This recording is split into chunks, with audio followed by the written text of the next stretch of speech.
இருக்குது. இன்னைக்கு நம்ம வந்து ப்ளஸ் சால்ட்ஸ் தான் சாப்பிட போகிறோம். அதுக்குள்ளே வந்து இந்த என்னென்னமோ போட்டு வச்சுக்கோங்க. நம்ம அதை சாப்பிட்டு பார்ப்போம். இதான் அது இந்த பேப்பர் நான் கிழிச்சிட்டேன். அதனால 3 நாள் இவ்வளோ தான் பார்க்க முடியும். இதுதான் இது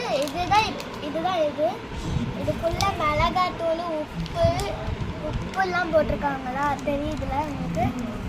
மிளகாத்தூள் உப்பு இது என்ன காய்னா எனக்கு தெரியாது.